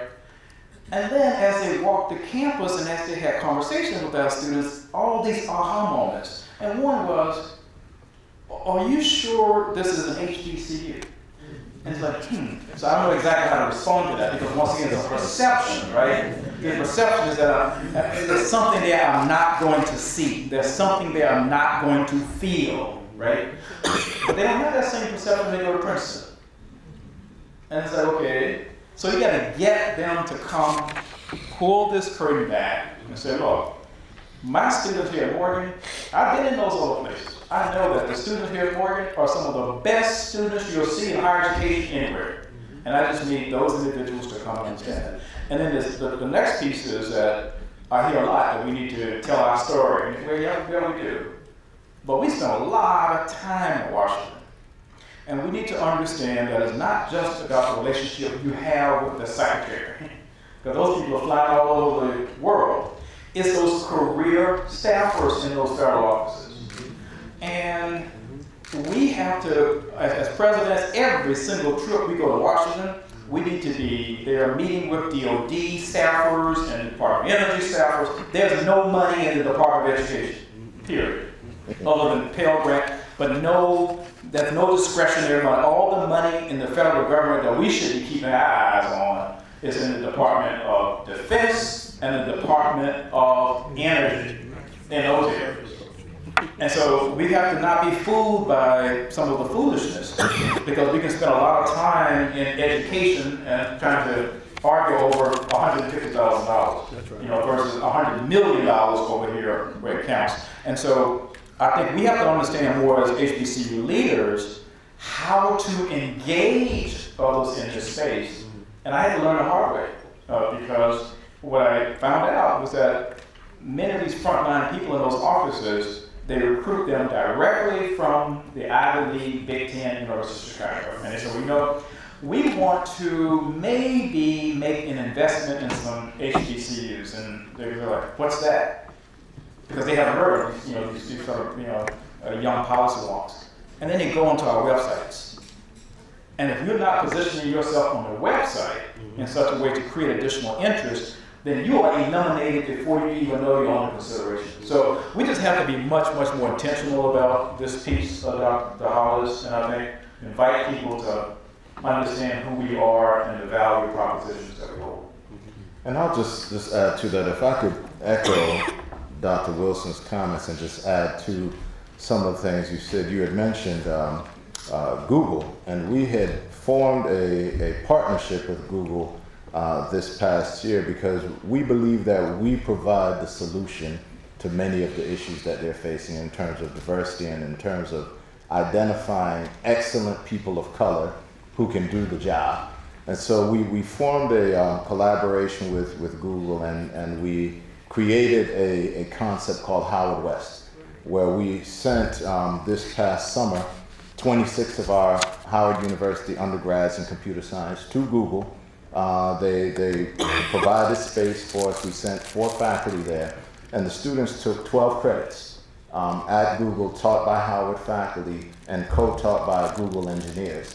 And the thinking of President Frederick was, if we can embed our students in an environment in the IT industry, we can provide them the same exposure that the Stanford students get, that the students from Cal Berkeley get, and our students can demonstrate the excellence in academic endeavors. We completely blew them away. And so partnering and some of the work that Dr. Wilson did in engaging these IT companies and then exposing them to our students and showing them our students are of the highest quality, of the highest caliber. If they're given the opportunity to excel, if they're given the exposure that other students will have, you will get the same results in terms of intellectual thought and in terms of capabilities. But the other thing that we wanted to do with the Howard West program, and one of our goals is really to expand that to other HBCUs, to give students, computer science and engineering students from other HBCUs, that same opportunity to participate in this program. But one of the things that is also necessary for us is to make sure we're providing a contemporary curriculum and we're providing an education to our students that allow them to hit the ground running when they're employed by these companies. So our goal in sending our faculty out wasn't just for them to teach, which they did an exceptional job of, but to bring back to the campus, these are ways that we may want to modify our curriculum so that our students are better prepared. Like when I'm sorry. Maybe that's my cue. Okay, so our students are better prepared to compete with students from any institution around the country. But the other thing that we have felt that President Frederick has really been pushing is that we have to emphasize academic excellence. The reason you want to come to an HBCU is you will receive an excellent education, that you will receive a quality education, that you'll be treated in a way that you're not the exception, but that there are other students of that same academic capability and faculty who care about you and want you to succeed. And so we have been able to improve our graduation rate, as an example, by 12% over the last 3 years. We're creating programs and opportunities for our students to be successful. One of the things that President Frederick found out, and we have to be intentional, and we looked at the data. One of the things that he realized as provost was we had a large number of students who were enrolling and taking 12 credits, 13 credits. They weren't even taking 15 credits a semester. And so even if they were doing well academically, they were not positioning themselves to graduate in 4 years. And so we created a program to assure that every freshman is taking at least 15 credits. Then President Frederick petitioned our board to allow students to take up to 21 credits in a semester without any additional fee or charge. And so the most recent effort was to allow our students to take up to 42 credits in an academic year, 18 credits in the fall, 18 in the spring, and 6 in the summer at no additional charge. Because that will provide them the opportunity to graduate not only on time, but early. And that is an economic savings. You know, for a student who is capable, for a student who has that desire and is willing to put forth the academic effort, you can save 25% of the cost of education at Howard by taking advantage of these opportunities. And we're seeing that realized in an improved graduation rate. And we've seen that realized in our ranking as a national university improve over 30 points over the last 3 or 4 years. So I think positioning ourselves as institutions where students will get an excellent education, will get the support that they need to excel. And as we interact with high-tech companies or companies in any field, we have the quality of student and the quality of graduate that can help your company. You're not doing us a favor to hiring them, you're hiring the best. And they just happen to be graduates of our institutions. Very good. I apologize if my question took up so much of the time, but that's very little time. We can take one question. We're going to have to leave here and make our way to the luncheon location. I understand our keynote speaker is en route to the university, but has to leave on time because, like everybody else, for some reason, she has to be in California this afternoon too. One question. Okay. Oh, thank you. Congratulations and thank you, Dr. Wilson, for bringing these great leaders to Morgan. It's a great moment of celebration, and we're also looking into the coming days. I'm a faculty member. My name is Uttam Gauli in School of Education and Arbor Studies. I teach in higher education and community college leadership development program. So looking into the days that are coming and the critical time that we are dealing with at this point, what would be your legacy message to the incoming higher education leaders and presidents? And I'm listening for that one. Listening for that. Go ahead, Dave. What would be the legacy message, if you say? I give a lot of advice to individuals who aspire to be presidents and chancellors. And I do have 4 or 5 things that I impart to them, but in the sake of time. The first thing I say to them is, maybe a little bit Pollyannish, but you must love your students. Okay? You can't see students, if you will, as a nuisance, as a problem. And if you are aspiring to lead an institution, any institution, but particularly HBCU, and if you don't love your students, well, then you need to go someplace else. And the second is that I say to them, you need to know what is behind the curtain. And so as you assume the presidency of the institution, you need to know what you are inheriting. And so I often say to incoming presidents, don't be so fast to raise your hand without having all that information in front of you. You should have access to all the audits going back several years. You should have access to all of the accreditation visits. You should know what you're signing on for. And then the last piece is, I say, don't come to an institution with a vision under your arms. That's right. Take some time, understand it, appreciate it, and then create a shared vision so that whatever is realized during the time that you are running the race, when we're gone from these seats, that shared vision continues. Otherwise, it's just President X was here, this was his or her vision, we're glad they're gone. Those are some of the things, not in terms of programs, but just in terms of philosophy that I tend to pass on. Okay, one quick question. Very quick, very quick. Tori McIver, I am an engineering consultant now for Lockheed Martin. We just had an entry point in here. We had some people on campus here today. 25 years ago, I graduated from Morgan State University. As I said, I'm an engineer. Next part of my life, in 3 years, I'll be 50. I reached out to Howard University to find out what the process was to enter into the law school. And you guys require an LSAT and a GMAT, whereas Harvard simply requires an LSAT in other schools.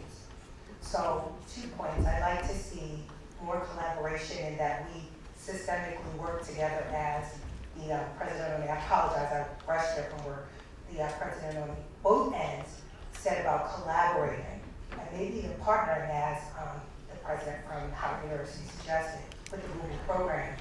We have an excellent electrical engineering, an excellent engineering program, and others. I see so many schools and options represented here, but if there's no collaboration, i.e., if I can't take a class at Howard and take a class at Morgan and work on a dual degree, that makes sense to me.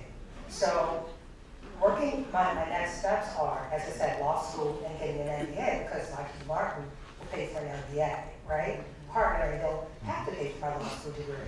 But I'd love to get my MBA from Morgan and Howard, but Howard is requiring me, instead of just taking the LSAT, which most schools accept, they're requiring me to do an LSAT and GMAT.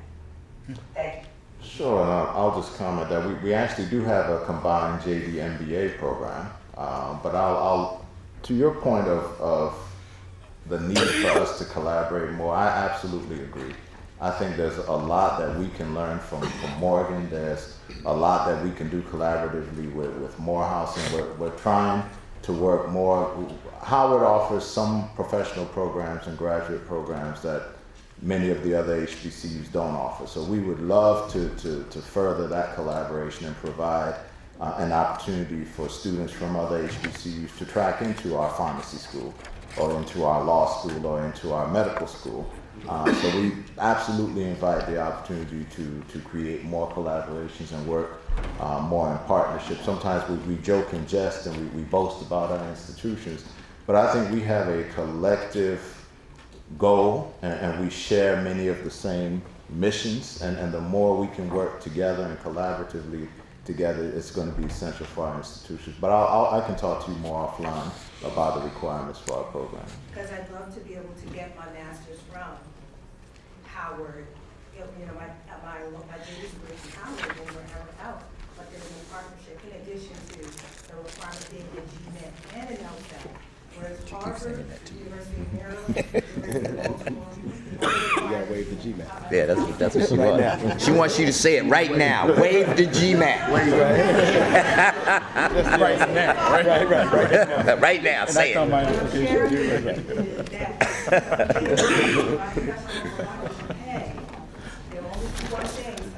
No, you're Last question. Short, one sentence answer from each. I want Ryan to circle back out. one of the persons talked about leadership that changes discourse in society across disciplines, that whatever you're excellent in, whatever the excellence in whatever category, in whatever discipline, one of the things when you talk about a student choosing an HBCU versus choosing a predominantly white institution or any other institution that can do whatever you do, if you are the very best, the value added, going back to your value proposition, what is the future for each of your institutions in educating people in a society, in a world that clearly needs lessons in cultural competence, and whatever the discipline is, and educating folks that can change the discourse in society across disciplines? What's the future for you in that? You want that, Mark? I believe that the future is bright for us, and I think collectively as we sit here, because we have a responsibility to our society, and I think that particularly at Alabama State University, that's one of the attractive things is that we wrap our arms around our students to give them an understanding of where we've been and where we've come from, and what their responsibility is to go forth in the world to make change. And so I think each one of us would have to focus in on that intentionally. And when we talk about this collective message, that should be one of the things that we do on our campuses. And so, even to expand in terms of the social justice space, creating centers, whether it be at each institution, to really focus in on how we prepare minds to go forth to deal with the social discourse that we have, and how we move on from it. I ask that because I think that's the one thing HBCUs don't market enough. Is that here is where you can change the discourse in society. Yeah, you're absolutely right. And I also believe that a pipeline model works really well in terms of preparing students and ultimately student leaders to go on to be culturally competent when they move into professional areas. So we have 2 early college high schools on our campus, but one is an international early college high school where the students take Chinese, Arabic, and African language and Spanish. Okay, they move from early college high school directly into Fayetteville State. And in fact, they have so many credit hours. Last year, for the first time ever, we had our first 18-year-old graduate who came from early college with 90 credit hours, and she graduated at 18. That kind of student will be the student who ultimately will do study abroad, do other kinds of things. And the students are so well read now, it's demanding the faculty in different disciplines introduce cultural competence, because the students are way ahead of the faculty now who come out of early college. So a pipeline model for us has been working really well, and I don't have to ask faculty to change as much. The students are demanding that they change. Ladies and gentlemen, please join me in thanking our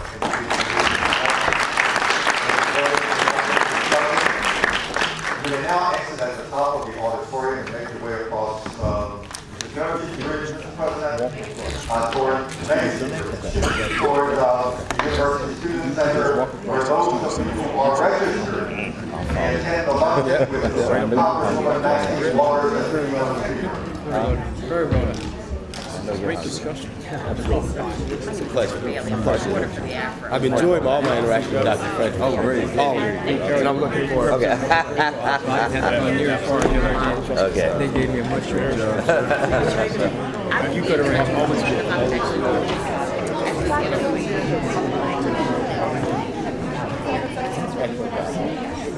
yes. You want to get it now or when we return? All right, sure. Okay.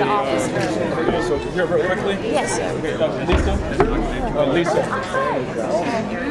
Can you guys just stay for one quick second? Gentlemen, can you stay for one quick second and one quick photo here? Yeah. Where did you go? The law school requires Is that for the combined? And every one of those executives being in our class. I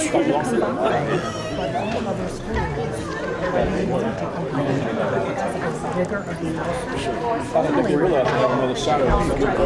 Oh, okay.